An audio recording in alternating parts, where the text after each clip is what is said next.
الحمد للہ الذی ذی العزت والعلا والصلاة والسلام علی سید الانبیاء شمس الضحی بدر الدجا نور الہدی منبع الجود والعطا اما بعد اعوذ باللہ من الشیطان الرجیم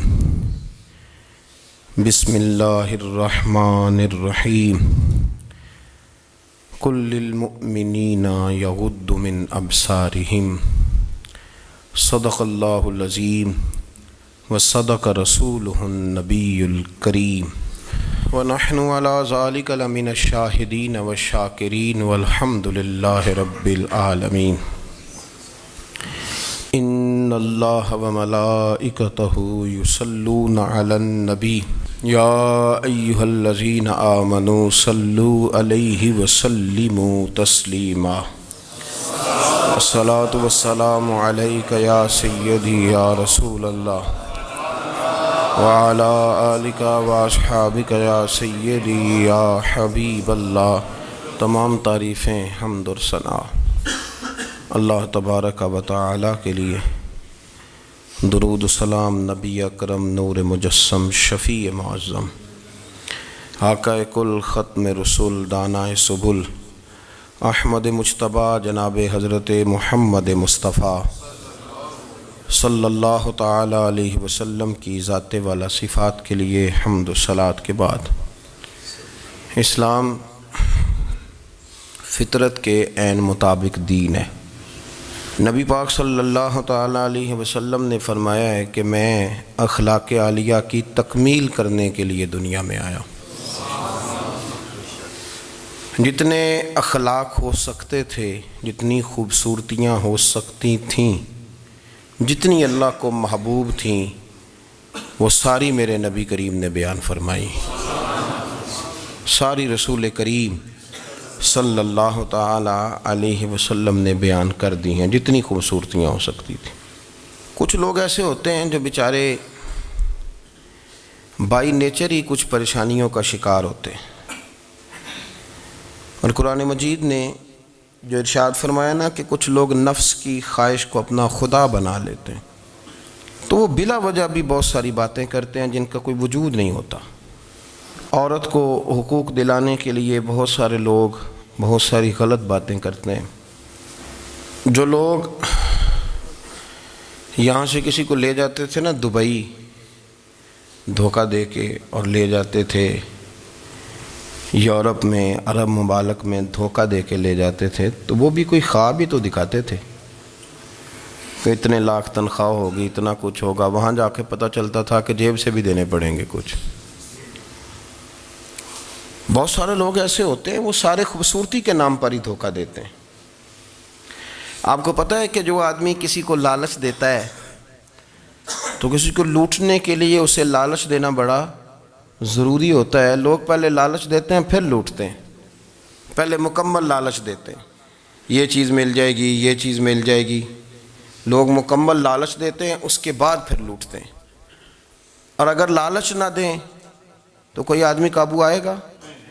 لوگ لوٹتے ہیں لالچ دے کر۔ اچھا، اب وہ جو جس کو لالچ دیا جا رہا ہوتا ہے وہ کہہ رہا ہوتا ہے کہ نہیں نہیں تمہیں نہیں پتا، وہ اس وقت ماننے کو تیار نہیں ہوتا۔ وہ کہتا ہے اتنی خوبصورت باتیں کر رہا ہے، اتنی اچھے پیغام دے رہا ہے، تم میرے دشمن ہو، تم مجھے منع کر رہے ہو۔ ہوش تب آتی ہے کہ جب سب کچھ لٹ جاتا ہے۔ عورت کو ویسے بھی قابو کرنا بڑا آسان ہوتا ہے۔ اعلیٰ حضرت بریلوی رحمۃ اللہ علیہ فرماتے ہیں بیٹیاں نازک شیشیاں ہوتی ہیں، ان کو تو ذرا سی چوٹ لگے تو ٹوٹ جاتی ہیں۔ دیکھیں کتنا بڑا جملہ کہا بریلی کے امام، نازک شیشیاں ہیں۔ ذرا کوئی آدمی گمراہ کرتا ہے، ذرا خراب کرتا ہے۔ اب دیکھیں نا، یہ جو بچیوں کو بچے مس گائیڈ کرتے ہیں، انہیں بڑے بڑے خواب دکھاتے ہیں، وہ بیچاری ماں باپ کو چھوڑ کے، بہن بھائی کو چھوڑ کے اس کے ساتھ شادی کرتی ہے، پھر جو اس کا بعد میں حشر ہوتا ہے، آپ ادلیاں نو سردار پہن تکے تے شرما والیاں نو جھوٹے ڈولیاں دے۔ پھر وہ بیچاری ماں باپ رکھتے نہیں، وہ ظلم کرتا ہے تو کتنی بڑی تکلیف میں وہ بچی آ جاتی۔ نازک شیشی ہوتی ہے نا تو ٹوٹ جاتی. یہی حال اب جدید خواتین اور یہ جو کچھ اینکر پرسن ہیں، یہ اصل میں نا یہ آپ کو سیاست سکھاتے ہیں، لیکن یہ مادر پیدر آزاد لوگ ہیں، بالکل آزاد. یہ تو علماء شور نہ کریں، بات نہ کریں، گفتگو نہ کریں، مشائخ بات نہ کریں، اور یہ جو کچھ سنجیدہ اور دینی طبقہ ہے یہ کچھ شور نہ کرے، یہ تو روڈوں پہ ننگے ہو کے آ جائیں معاذ اللہ. خوفناک نظریہ رکھتے ہیں یہ لوگ. عورت کو کہتے ہیں تیرے حقوق ہم تجھے لے کے دیں گے. مثلاً وہ کون سا حق ہے جو تم نے لے کے دینا ہے؟ میرے نبی کریم صلی اللہ علیہ وسلم اس کو بیٹی بھی بنایا ہے، اس کو بہن بھی بنایا ہے، اس کو ماں بھی بنایا ہے، اسے بیوی کا عالی شان رتبہ بھی عطا فرمایا ہے. اور چونکہ بیٹی کا بھی حق بڑا بیان کیا جاتا ہے، بہن کا بھی، ماں کا بھی. اور بیوی کے معاملے میں لوگ سمجھتے ہیں کہ زیادہ بات نہیں کرنی چاہیے، شاید مسئلہ خراب ہو جائے. حالانکہ نبی پاک صلی اللہ تعالیٰ علیہ وسلم نے بیوی کے بارے میں پتہ کیا فرمایا؟ فرمایا جب تم نکاح کر لیتے ہو تو اپنا ایمان محفوظ کر لیتے ہو. اب میں اس کی شرح نہیں کرتا، اب خود کر لیجئے گا کہ وہ ایک ایسی شخصیت ہوتی ہے کہ جس کی موجودگی میں آپ کا ایمان محفوظ ہے. اب میں نہیں سمجھتا کہ اس سے بڑی بات کوئی اور ہو سکتی ہے، جس کی موجودگی میں آپ کا ایمان. اور بھئی یہ حدیث پاک عرض کر رہا ہوں، نکاح جب کوئی کر لے تو اس نے اپنا ایمان مکمل کر لیا. اس کا معنی یہ ہوا کہ آپ کا ایمان محفوظ ہے اس کی موجودگی میں. تو اس سے زیادہ بھی، یعنی ایمان سب سے قیمتی چیز ہے نا، تو اس کے محفوظ ہونے کی وجہ حضور نے نکاح بیان کر دی. اب میرا خیال ہے بی بی اگر کوئی اس سے بڑا حقوق مانگے گی تو بیوقوفی کرے گی. اتنا بڑا درجہ نبی کریم نے اسے عطا کر دیا، اتنا بڑا مقام دے دیا کہ تو خاوند کے ایمان کے محفوظ ہونے کا ذریعہ بن گئی ہے. عورت کو جو حقوق رسول کریم صلی اللہ تعالیٰ علیہ وسلم نے عطا فرمائے، نبی پاک نے جو حقوق دیے، دیکھیں نا، حضرت عبداللہ ابن عمر رضی اللہ تعالیٰ عنہ کی اہلیہ بیمار تھی تو جلدی سے وہ آئے. تو جب بہت جلدی ہو، سفر بڑا شدید تھا، تو آپ نے جلدی سے نماز ادا کی، جلدی سے چلے. آپ کے خادم کہنے لگے حضور خیریت ہے؟ فرمایا میری بیوی بیمار ہے. تو اس نے عرض کی حضور آپ کی اہلیہ بیمار ہے. تو آپ نے نماز بھی جلدی سے پڑھی، سفر بھی جلدی کیا. تو فرمانے لگے یہ وہ چیزیں ہیں جو ہمیں مدینے والے رسول نے سکھائی.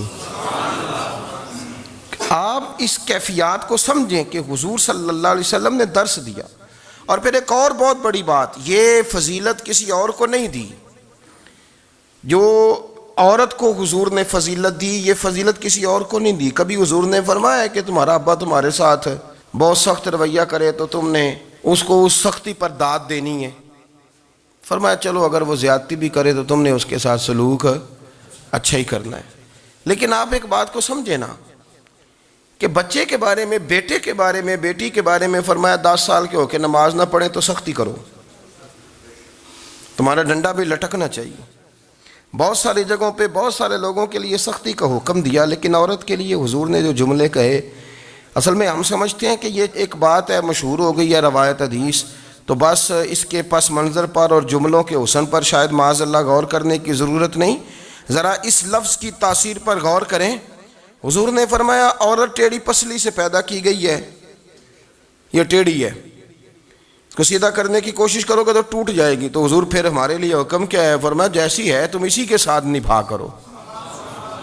آپ سمجھیں کہ اتنا محفوظ حضور نے درجہ دے دیا بی بی کو، اتنا محفوظ کہ فرمایا غلطی بھی ہو تو میرے غلاموں تم اس کے ساتھ نبھا کرو، گزارا کر لو.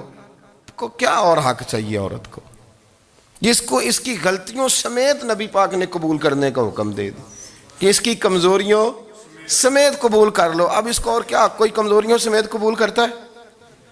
کبھی آپ دکان پہ بیٹھے ہو تو آپ کہیں بھی اس میں یہ بھی غلطی، میرے مال میں یہ بھی کمزوری ہے، یہ بھی کمزوری ہے، یہ بھی کمزوری ہے، تو کر لے قبول. کرتا ہے کوئی؟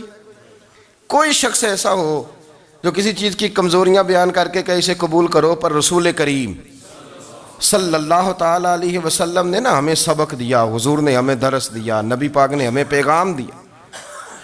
فرمایا یہ ٹیڑھی ہے، سیدھی کرنے کی کوشش کرو گے تو بیچاری ٹوٹ جائے گی، تو اس کے ساتھ نبھا کر جاؤ. آپ میری بات کو سمجھیے گا. چلیں میں اس پر ایک اور بخاری مسلم کی حدیث پڑھتا ہوں. حضرت سلمان فارسی رضی اللہ تعالیٰ عنہ اور حضرت ابو دردہ کے درمیان بھائی چارہ تھا۔ مکے سے مدینے جب لوگ آئے تو حضور نے بھائی بھائی بنایا تھا، ان کے درمیان بھائی چارہ تھا، تو ابھی پردے کی آیات نازل نہیں ہوئی تھیں تو لوگ ایک دوسرے کی طرف جاتے تھے۔ حضرت سلمان فارسی رضی اللہ تعالیٰ عنہ حضرت ابو دردہ رضی اللہ تعالیٰ عنہ کے گھر میں تشریف لے گئے تو دیکھا کہ ان کی بیوی بڑی غمگین بیٹھی ہیں۔ تو ہم نے فرمایا بہن کیا ہوا؟ تو کہنے لگی تمہارے بھائی کو دلچسپی کوئی نہیں رہی، ہر روز روزہ رکھ لیتا ہے اور ساری رات نفل پڑھتا ہے۔ حضرت سلمان فارسی کہنے لگے ٹھیک ہے کر لیتے ہیں بندوبست۔ نماز دین ہے کہ نہیں؟ دین ہے نا یہ چیزیں۔ لیکن حضرت سلمان فارسی جناب ابو دردہ سے کہنے لگے آج میں نے تیرے گھر میں رہنا رات کو، کیونکہ وہ تو ساری رات نماز پڑھتے تھے، نفل پڑھتے تھے۔ انہوں نے کہا ٹھیک ہے، ایک بستر لا کے بچھا دیا حضرت سلمان فارسی کے لیے۔ سلمان فارسی فرمانے لگے دوسرا بھی لا۔ کہا وہ کیا کرنا ہے؟ فرمانے لگے تو نے بھی سونا ہے، میں نے بھی سونا ہے، تو نے بھی سونا ہے، عشاء پڑھیں گے اور پھر دونوں سوئیں گے۔ کہا میں نے تو نماز پڑھنی ہے۔ فرمایا تہجد کے وقت اٹھ کے پڑھیں گے، اللہ کے رسول بھی رات آخری حصے میں جا کے نماز پڑھتے ہیں۔ ادھر ساتھ سلا لیا، وہ تھوڑی کو دیر سوئے، اب عادت تھی ساری رات اٹھنے کی، ذرا اٹھنے لگے بستر سے تو حضرت سلمان فارسی فرمایا چپ کر کے سو جا، وہ بڑی رات پڑی ہوئی، چپ کر کے سو جا۔ وہ لیٹ گئے، پھر اٹھنے لگے تو فرمایا سو جا چپ کر کے، بڑا ٹائم ہے۔ سحری کے وقت اٹھے، نفل پڑھے، ان کا ارادہ تھا روزہ رکھنے کا، تو فرمانے لگے کل رکھا تھا نا نفلی روزہ؟ جی رکھا تھا۔ پرسوں بھی رکھا تھا، ترسوں بھی رکھا تھا۔ فرمایا آج نہیں رکھنا، آج میں تیرا مہمان ہوں، سارا دن کٹھے مل کے روٹیاں کھائیں گے، آج نہیں روزہ رکھنا، سلا دیا۔ اب حضرت ابو دردہ رضی اللہ تعالیٰ عنہ کہہ تو کچھ نہ سکے، پر کہنے لگے سلمان تمہیں پتہ ہے تم کیا کر رہے ہو؟ نہ تم نے مجھے رات اٹھ کے زیادہ نفل پڑھنے دیے، سویرے روزہ نہیں رکھنے دیا۔ تو حضرت سلمان فارسی کہنے لگے کوئی لمبی بات تو نہیں نا؟ چلتے ہیں نا ابھی فجر میں مسجد نبی میں، تو نبی پاک کو بتاتے ہیں، سرکار دو عالم علیہ السلام کی خدمت میں تو اپنی بات کرنا، میں اپنی کروں گا، حضور نتیجے کا اعلان فرما دیں گے، بات طے ہو جائے گی۔ حاضر خدمت ہوئے، عرض کی یا رسول اللہ صلی اللہ تعالیٰ علیہ وسلم یہ ساری رات نفل پڑھتے ہیں، ہر روز روزہ رکھتے ہیں، ان کی اہلیہ غمگین بیٹھی ہیں، حکم فرمائیں۔ تو نبی پاک صلی اللہ علیہ وسلم نے فرمایا پھر ہوا کیا؟ یا رسول اللہ میں نے رات سلایا ہے، سحری میں اٹھایا ہے، سویرے روزہ نہیں رکھنے دیا۔ نبی پاک نے فرمایا سلمان فارسی نے ٹھیک کیا، سلمان فارسی نے ٹھیک کیا۔ پھر حضور نے فرمایا، نبی کریم نے فرمایا ابو دردہ تیرے اوپر اگر اللہ کا حق ہے، اس کے رسول کا حق ہے، دین کا حق ہے، تو فرمایا تیری آنکھ کا بھی تیرے اوپر حق ہے، تیرے وجود کا بھی تیرے اوپر حق ہے۔ یہ حضور نے فرمایا تیرے بچوں کا بھی تیرے اوپر حق ہے، تیری بیوی کا بھی تیرے اوپر حق۔ اس حق کو بھی سمجھے، حقوق اللہ بھی ہیں، پر تیری آنکھ کا بھی تیرے اوپر کیا مانا کہ تیری آنکھ سونا چاہتی ہے تو اسے سلا بھی، تیرے وجود کا بھی تیرے اوپر حق ہے، تو تیرا وجود آرام کرنا چاہتا ہے تو اسے آرام بھی کرا۔ اور پھر وہاں نبی پاک صلی اللہ علیہ وسلم نے فرمایا میں تم سب، سننا یہ لفظ حدیث کے، حضور نے اسی موقع پر فرمایا میں تم سب سے زیادہ اپنے رب کو جانتا ہوں اور میں تم سب سے بڑھ کر اپنے رب سے ڈرتا ہوں۔ حضور فرمانے لگے میں روزہ بھی رکھتا ہوں، افطار بھی کرتا ہوں، یعنی کبھی رکھتا ہوں اور کبھی نہیں رکھتا۔ فرمایا میں نفل بھی پڑھتا ہوں اور اپنی بیویوں کو وقت بھی دیتا ہوں۔ سرکار مسجد میں بھی آتے تھے، نواسوں کے ساتھ کھیلا بھی کرتے تھے، ان کے ساتھ پیار بھی کرتے تھے۔ تو اتنے بڑے حقوق حضور نے بیان فرمائے عورتوں کے کہ تمہاری بیوی کا بھی تمہارے اوپر۔ لو ایک حدیث بخاری کی اور یہاں بیان کر دیتا ہوں۔ ایک شخص نے آ کے عرض کی یا رسول اللہ صلی اللہ تعالیٰ علیہ وسلم جہاد کے لیے تیاری ہو گئی ہے، صفیں بن رہی ہیں، مجاہدین کی تیاری ہے، تو میرا بھی نام لکھ دیا گیا ہے مجاہدوں کی لسٹ میں، لیکن یا رسول اللہ صلی اللہ تعالیٰ علیہ وسلم میری بیوی نے حج کی تیاری کر لی ہے اور میرے دوستوں نے، صحابہ نے میرا نام مجاہدین کی لسٹ میں لکھ دیا، تو میرے لیے کیا حکم ہے؟ یہ بخاری مسلم ہے۔ تو نبی پاک صلی اللہ تعالیٰ علیہ وسلم نے فرمایا جہاد پہ کوئی اور چلا جائے گا تو بیوی کے ساتھ حج کرنے جا، اسے محرم کی ضرورت ہے، وہ تیرے بغیر کیسے جائے گی؟ مجاہدین کو تو اور مجاہد مل جائے گا، پر تو اپنی بیوی کے ساتھ جانا۔ نبی پاک صلی اللہ علیہ وسلم نے مرد کو محافظ بنایا ہے، عورت کو مرد کا قیدی نہیں بنایا، بلکہ عورت کو حفاظت عطا کی اور مرد کو اس کا محافظ بنایا۔ اب بچیاں آزاد ہونا چاہتی ہیں، اور آزادی بھی وہ والی کہ جو بنیادی طور پر آزادی نہیں، فحاشی ہے۔ میں نے بہت پہلے کہا ہے کہ اسلام بیٹیوں کو قیمتی سمجھتا ہے، جس بندے کے پاس 20 تولے سونا ہو وہ چوک میں لے کے نہیں آتا، وہ قیمتی چیز ہے، اس نے چھپا کے رکھی ہوتی ہے۔ تو جو نبی پاک صلی اللہ علیہ وسلم کا کلمہ پڑھنے والے بیویاں، اسلام انہیں قیمتی سمجھتا ہے، کہتا ہے کہ تم قیمتی ہو لہذا گھر کے اندر رہو، تم باہر نہ ہو۔ لیکن عورتیں ہیں کہ ان کو بلا وجہ لوگ خراب کر دیتے ہیں اور بلا وجہ وہ اس مغالطے کا شکار ہو جاتی ہیں۔ اب آگے بڑھتے ہیں۔ قرآن مجید نے سورہ نور کی آیت نمبر 30 میں کہا کہ کل للمؤمنین یغضوا من ابصارہم، فرمایا کہ اے محبوب علیہ السلام مومن مردوں سے کہہ دو کہ اپنی نظریں جھکا کے رکھیں، اپنی نظریں۔ اور اگلی آیت میں فرمایا وَقُلْ لِلْمُؤْمِنَاتِ یغضضن من ابصارہن، فرمایا کہ اے محبوب مومن عورتوں سے بھی کہہ دو کہ اپنی نظریں جھکا۔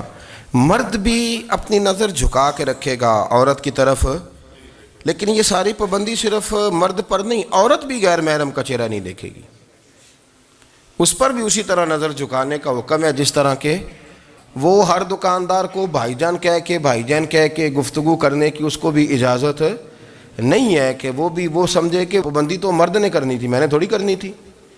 وہ جس کے پاس جائے، جہاں بھی جائے، ڈاکٹر کے پاس جائے، باہر جائے، تو وہ جس طرح مرضی اس کا دل چاہے وہ بات چیت کرے، اس کی عورت کو بھی اجازت اسلام نہیں دیتا۔ بنیادی طور پہ اسلام شرم و حیا کا دین ہے، حیا کی بات کرتا ہے۔ حیا کی جب ہم تعریف کرتے ہیں تو حیا کی تعریف یہ ہے کہ کوئی کبھی چیز دیکھ کے نہ تو آپ کی طبیعت میں کراہت محسوس ہو، آپ کوئی غلط جملہ منہ سے نکالتے ہوئے ذرا جھجکیں، آپ کوئی غلط بات کرتے ہوئے تھوڑا بوجھ محسوس کریں۔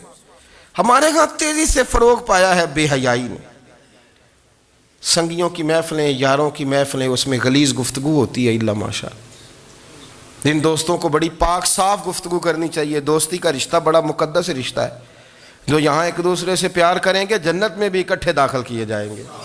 شرط یہ ہے کہ پیار اللہ رسول کی رضا کے لیے ہو، لیکن اس کے اندر اگر آپ کی گفتگو کچی ہو، کمزور ہو، فحاشی والی ہو، عریانی والی ہو، وہ ہمارے ہاں تو اب اس کو لوگ فیشن سمجھتے ہیں، اس کو مردانگی کی علامت سمجھتے ہیں کہ وہ جی ساری باتیں جی وہاں ہو گئیں اور جس کا جو جی چاہا اس نے کہا۔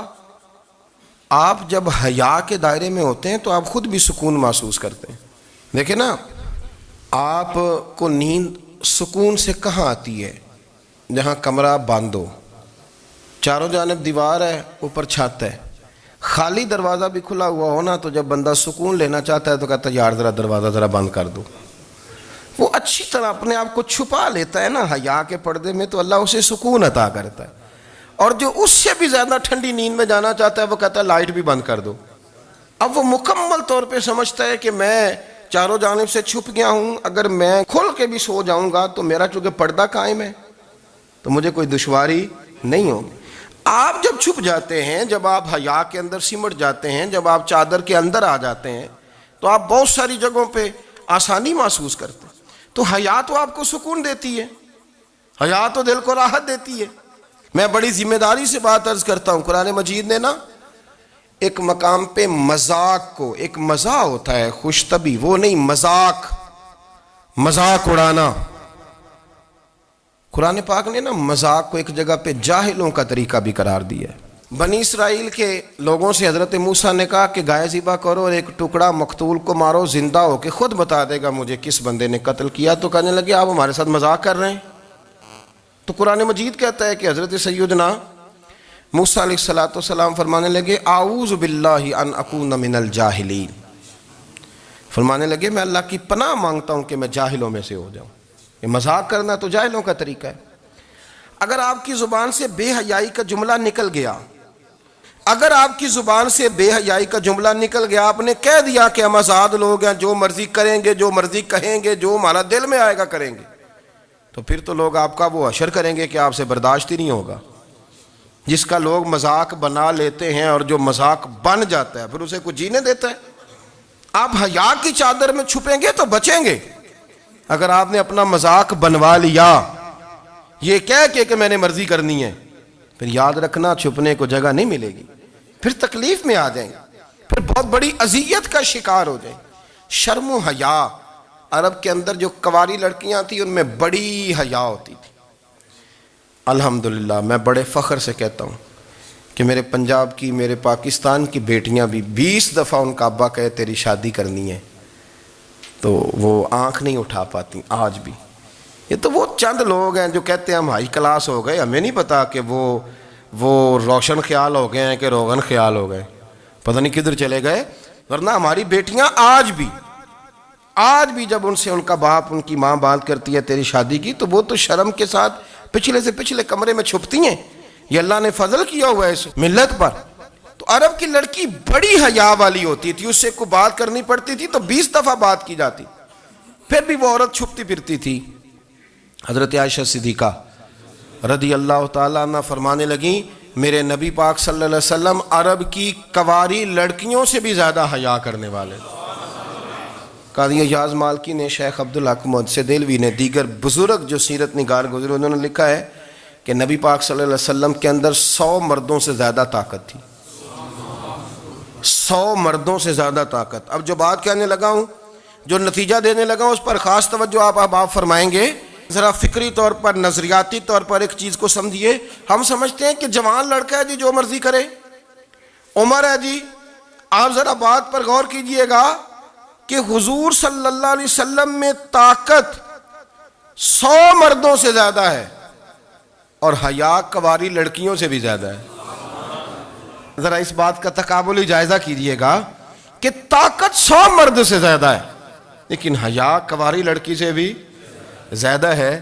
اس کا معنی یہ ہوا کہ جس ٹہنی کو پھل زیادہ لگ جاتے ہیں وہ جھکا کرتی ہے۔ تو حیا تو حسن ہے، حیا تو آپ کو پاک صاف کرے گا، حیا تو آپ کو نرالا کرے گا، انوکھا کرے گا۔ وہ ہمارے ایک دانشور ہے، انہوں نے مضمون لکھا، کئی باتیں بڑی پسند آتی ہیں۔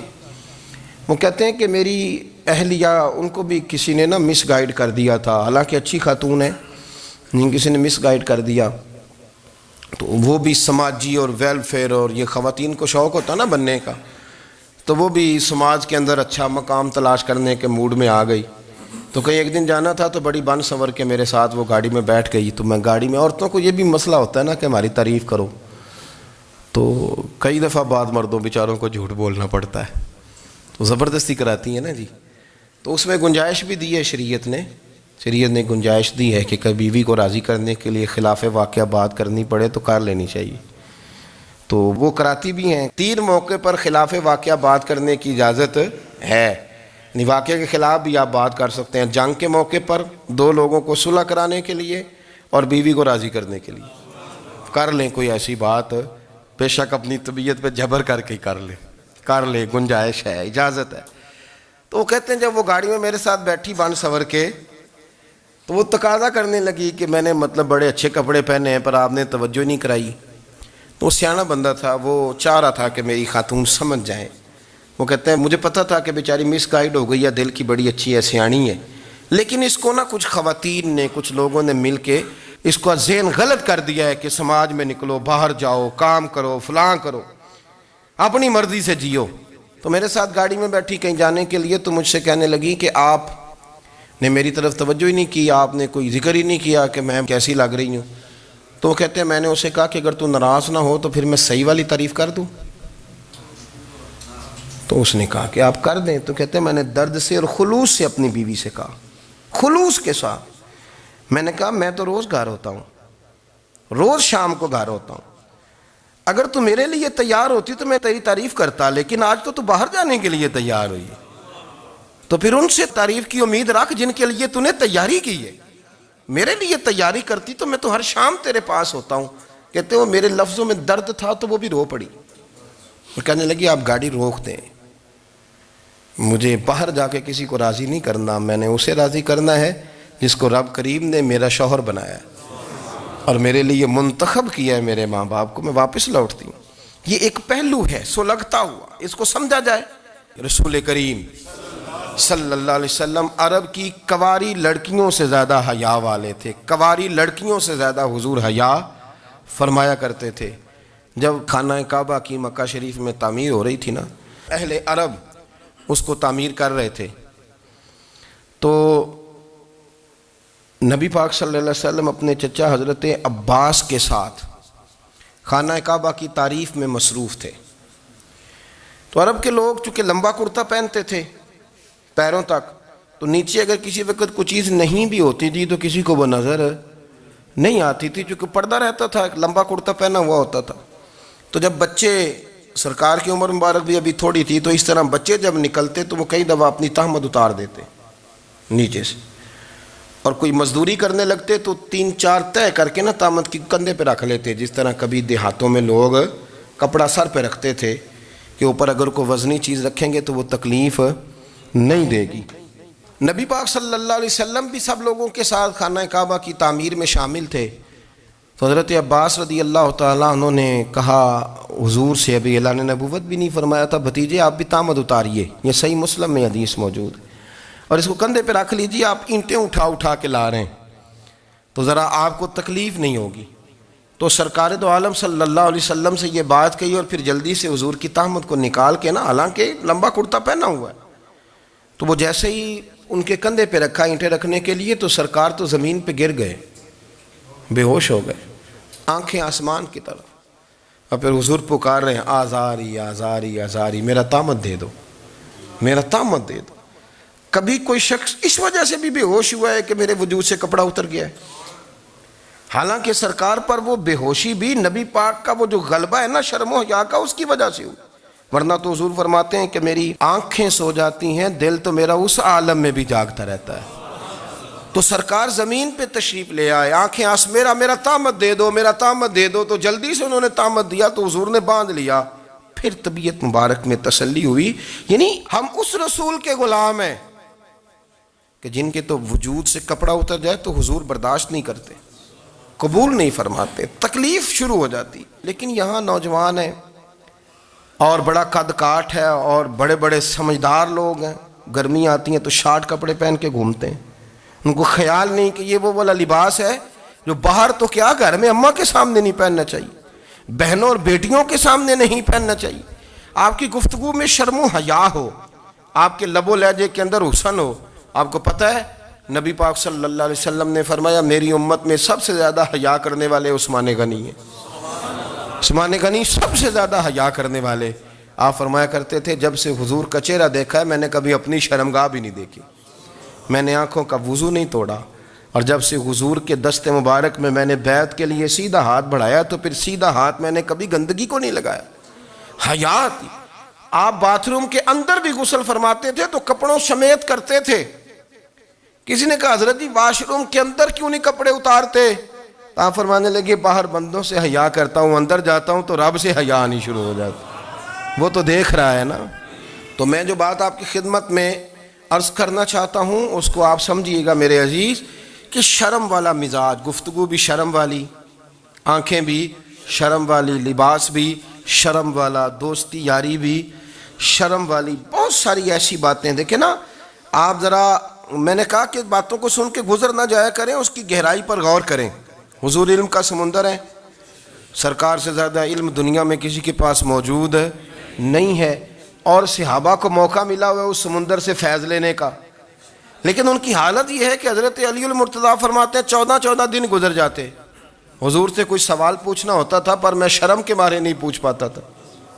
14 دن بخاری شریف میں موجود ہے۔ ایک دن نبی پاک صلی اللہ علیہ وسلم نے پوچھا صحابہ سے کہ وہ کون سا درخت ہے جس کے پتے نہیں گرتے، اور وہ درخت اس طرح ہے جس طرح مومن ہوتا ہے، وہ درخت میرے مومن کی طرح بتاؤ۔ حضرت عبداللہ ابن عمر فرماتے مجھے پتا تھا کہ وہ کھجور کا درخت ہے، لیکن چونکہ ابو بکر صدیق بھی بیٹھے ہیں، عمر فاروق بھی بیٹھے ہیں، مولا علی بھی بیٹھے ہیں، عثمان غنی بھی بیٹھے ہیں، اتنے جید لوگ بیٹھے ہیں، تو مجھے حیا آتی تھی کہ میں کیوں جواب دوں۔ کہتے ہیں سرکار نے کئی دفعہ پوچھا، لوگوں نے کئی اور درخت بتائے، پر فرمایا تمہارا جواب درست نہیں ہے۔ آپ حیا کے اس پہلو پر غور کریں کہ سوال کا جواب آتا ہے، سوال کا جواب، یعنی مجھے سوال کا جواب آتا اور پھر میں دوں نہ، مجھے بدعزمی نہ ہو جائے گی؟ یہ کیسے ممکن ہے کہ میری رات گزر جائے، مجھے پتا بھی تھا اور میں نے بتایا نہیں؟ بہت سارے لوگ آ کے بہت ساری باتیں بتاتے ہیں، بہت ساری باتیں وہ سمجھاتے ہیں، تو ہم غور سے ان کا چہرہ دیکھنے لگ جاتے ہیں، کہتے ہیں یار اس کا تو دعویٰ تھا کہ میں سمجھنے آتا ہوں، تو یہ تو ہمیں سمجھا رہا ہے، چلو الحمدللہ ہم سمجھنے کو تیار ہیں۔ لیکن میرے عزیز پتہ بھی ہے جواب کا، علم بھی ہے، لیکن فرماتے ہیں میری حیا نے مجھے اجازت نہ دی کہ میں جواب دوں۔ آپ فرماتے ہیں پھر حضور سے صحابہ نے عرض کی کہ یا رسول اللہ آپ ہی بتا دیں وہ درخت کون سا ہے، تو حضور نے فرمایا بھئی وہ کھجور کا درخت ہے۔ تو آپ فرماتے ہیں میں دل میں کہہ رہا تھا کہ الحمدللہ میرا جواب درست ہے، حالانکہ میں نے جواب دیا ہی نہیں۔ تو لفظوں میں حیا، جملوں میں حیا، آنکھوں میں حیا، اٹھنے میں حیا، بیٹھنے میں حیا، چلنے میں حیا ایک خوبصورت حسن ہے۔ اور نبی پاک صلی اللہ علیہ وسلم نے فرمایا جب تو بے حیا ہو جائے نا پھر تو آزاد ہے، پھر تو جو مرضی کا، پھر تو جو۔ اس لیے بزرگ جب کسی کو بے حیا کہتے تھے نا، اللہ اکبر، اور جب کسی کو کہتے تھے نا یہ بے حیا ہے تو لوگ سمجھتے تھے کہ کوئی ہلکی سی بات کر دی ہے، لیکن ان کا معنی یہ ہوتا تھا کہ بس بھائی اب اس کے ساتھ کوئی کلام کرنے کی ضرورت ہے، اس کو اب اصلاح کی ضرورت نہیں، یہ بے حیا ہے۔ کیا معنی؟ کہ اب یہ جو اس کے دل میں آئے گا وہ کرے گا، جو اس کی طبیعت چاہے گی وہ کرے گا، اب یہ کسی پہلو بھی قابو آنے کو تیار، بے حیا ہو گیا۔ بے حیائی بہت بڑا عیب ہے۔ اور جو لوگ کہتے ہیں کہ ہمیں بالکل آزادی ہونی چاہیے، ہمارا اپنا جسم ہے تو ہماری اپنی مرضی چلے گی۔ ایک وزیر صاحب ہیں، پتہ نہیں میں ان کو جانتا تو نہیں، انہوں نے سینٹ میں تقریر کی ہے، میں نے ان کی بات سنی ہے۔ اس نے کہا نہیں بھائی، جسم رب کا ہے تو مرضی بھی تو رب کریم کی چلے گی، اور مرضی بھی اللہ کی۔ یہ مجھے تھوڑا سا مسئلہ ہے جسم پر، کبھی کبھی مجھے کثرت سفر سے الرجی ہو جاتی ہے۔ میرے ساتھ لوگ نا دل سے پیار کرتے ہیں، شاید ہی کوئی اچھا ڈاکٹر ہو جس تک میرے سنگی مجھے لے کے نہ گئے ہوں، پر جسم اللہ کا ہے نا، مرضی بھی جب وہ چاہے گا صحت دے گا۔ کیوں کچے کاموں میں لوگ پڑ گئے، کیوں غلط لوگ سوچ میں پڑ جاتے ہیں؟ یہ اسی کا ہے، اور جب وہ چاہے گا، آپ اس بات کو اچھے طریقے سے سمجھ لیں کہ جو اپنی مرضی چوکوں چوراہوں میں کر رہے ہوتے ہیں نا، جو مرضی گاندمند، وہ جانور ہوتے ہیں، وہ جانور ہوتے ہیں جو نہ چونک دیکھتے ہیں، نہ گلی دیکھتے ہیں، نہ انہیں پتہ ہوتا ہے کہ جگہ کون سی ہے۔ وہ انسان، میں نے کہہ دیا جو میں نے کہنا تھا، میں نے کہہ دیا، وہ جانور ہوتے ہیں۔ اور جو کچھ انسان ہوتے ہیں نا، ان کے اندر کچھ نہ کچھ پھر شرم حیا بھی ہوتی ہے۔ وہ چوکوں چوراہوں میں وہ حرکتیں اور وہ کام نہیں کرتے جو جانور کرتے ہیں۔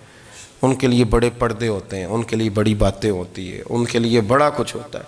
جو بالکل آزاد ہو جائے، کوئی پتہ نہ ہو کس وقت کیا کہنا ہے، کیا کرنا ہے، تو پھر وہ دائرہ انسانیت سے خارج ہو جاتا ہے۔ ہم آپ کو کیا دعوت دیں؟